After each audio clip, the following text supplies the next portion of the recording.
Well, that certainly isn't preying on my nostalgia. I played Bionic Commando way back in 2009 on 360 when it was first released. I honestly don't remember how I felt about it.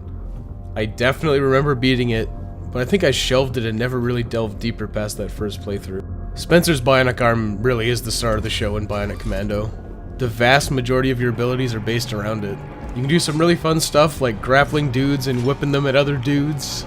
You can grab a dude and quickly pull yourself towards them to send them flying. It's very satisfying to use the arm most of the time. Much more satisfying than using the guns. Swinging with the arm is clunky, to say the least. There's definitely a learning curve with swinging. It's a bit hard to describe. You have to release much earlier than you'd expect to get enough momentum to actually propel forward.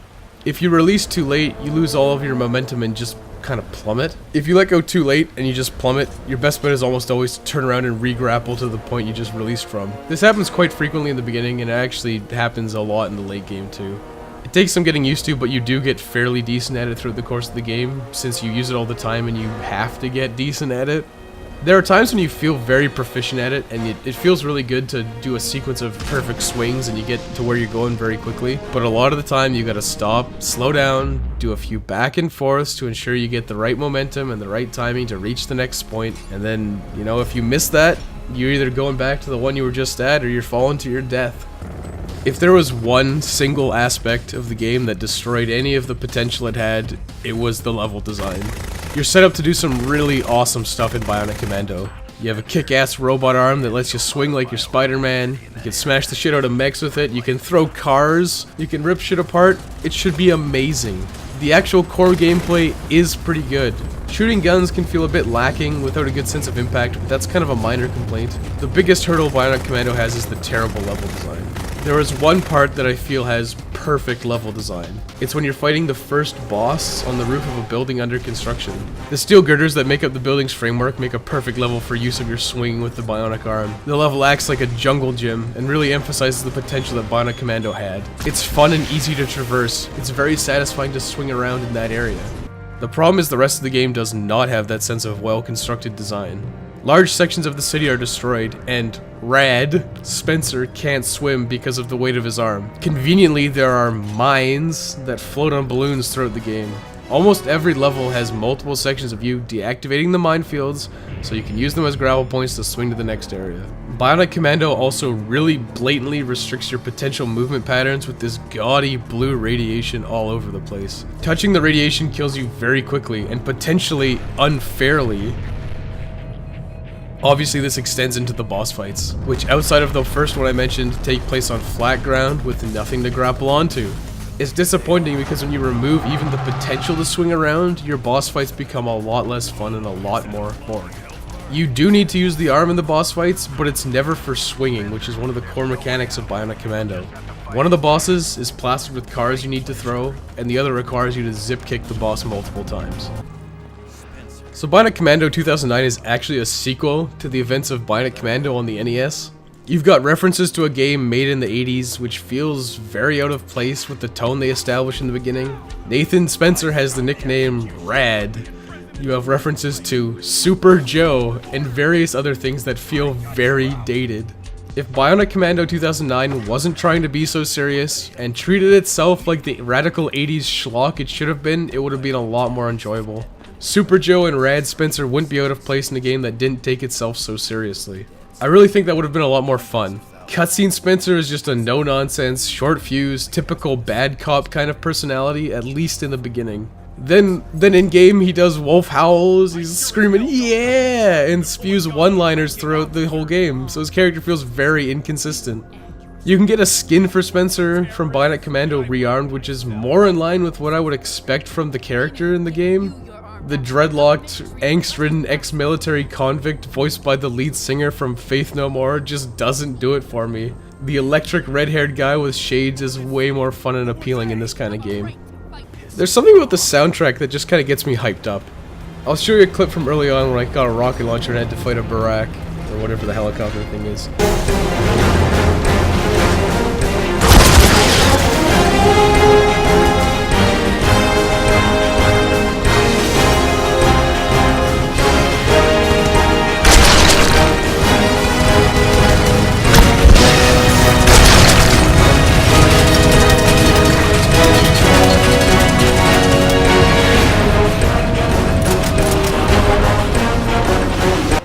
When the track kicks in, I just kind of get hyped up.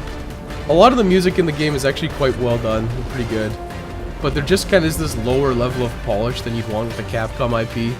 Obviously it wasn't developed in-house by Capcom, but instead by Grin, who went defunct immediately after Bionic Commando's release. The loading screen and screens where you're hacking something just look fairly uninspired.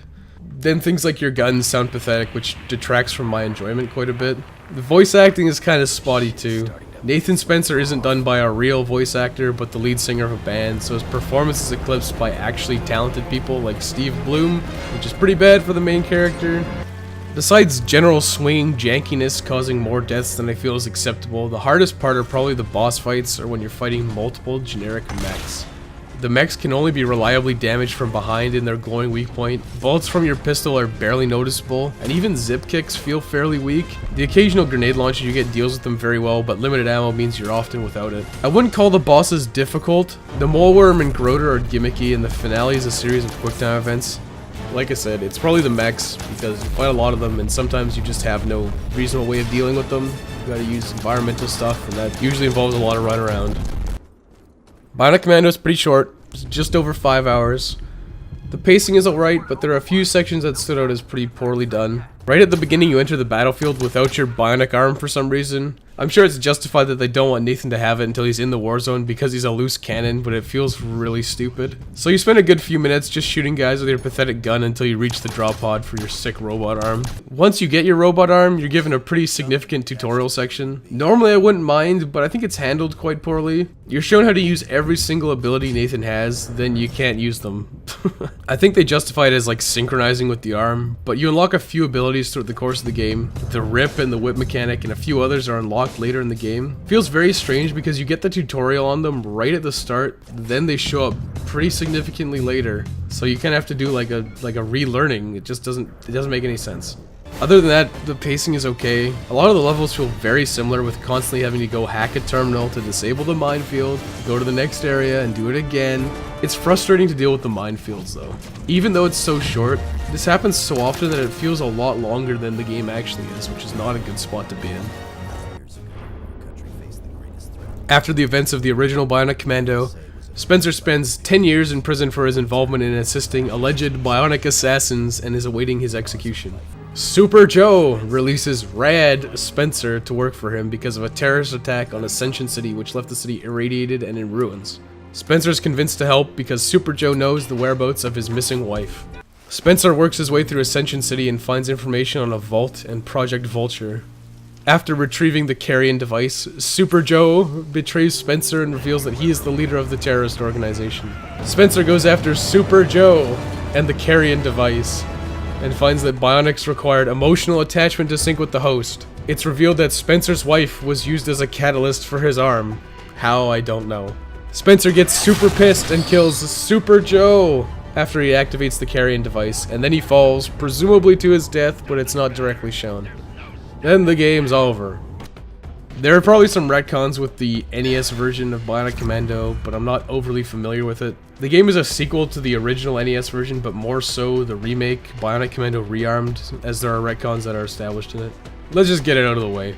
The whole, your bionics are made out of people, is stupid, and it feels totally out of left field, and totally unnecessary. It's a twist that could have been good if it wasn't laughably sidelined to the very end of the game. It's foreshadowed slightly in some of the hacked journals with them saying that Spencer looks longingly at his missing arm, but it would just suck to only have one arm, so I don't really think that is as good as it should be.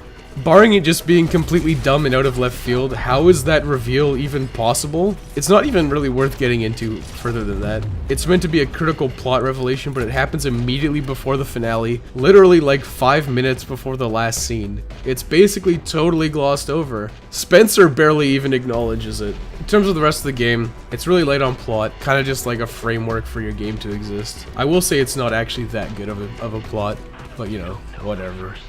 There are times when Bionic Commando is genuinely fun. Those times are unfortunately too far apart. Swinging is, and probably will always be, my favorite level traversal mechanic. Bionic Commando's swinging is competent but rough around the edges. It can make going through minefields more of a chore than an enjoyable experience. Cutscenes mostly fall into the trying too hard and taking themselves way too seriously. Whereas there were elements of relief and campiness in a game like Metal Gear Rising, there really isn't in Bionic Commando. It makes Rad Spencer feel completely bipolar. There's super serious cutscene Spencer, and then there's one-liner spewing Rad Spencer, who's off having the time of his life with his bionic arm. It's really disappointing because Bionic Commando should be a really fun game, and it's just bogged down with all these other things that just aren't fun. So step 1 to fixing Bionic Commando is just revamping the level design. Remove the floating minefields entirely because they're stupid, and focus on making the levels more interesting. Bionic Commando is linear, but being linear isn't that bad. It's bad when it's done in a way that makes you think you have options, but you just die with the blue radiation. It's horrendous. So keep the levels linear. I have no problem with that. Don't even try to hide it. Enforce it via invisible walls if you have to. Not a good option, but much better than just dying randomly because you went out of bounds and the blue radiation got you. You have to emphasize the arm. The 2 boss fights where you're on a flat plane is just the dumbest thing they could have done. Levels should strongly emphasize verticality and really utilizing the swinging mechanic. A lot do, or at least try to, but there just really isn't enough stuff to grab onto. Swinging is a mechanic that needs to be forgiving. Having recovery options such as secondary things to latch onto makes it a lot more enjoyable because it really sucks missing your grapple, falling and drowning, or missing your grapple and then having to turn back immediately and hook onto the thing you just let go of. If you revamp the swinging so you had a lot more leeway in when you could release, it would be a lot better, and I think that's just one of the biggest design oversights they had. The saddest part of Bionic Commando is that it's almost something really great and special. It's so frustrating because there was so much potential here for not just a great game, but a great series. The fact that it was only mediocre basically destroyed the potential for any sequels. There are just too many design decisions like the blue radiation and poorly constructed level design that detract from the experience. I still think it's fun, and it's probably worth playing if you get it for cheap. Swinging is one of my favorite world traversal mechanics in games, and it's just a shame that more games don't use it. Beyond that, Bionic Commando is decent, but really needed to not take itself so seriously and work out a few fundamental kinks. Then it would have been something really good.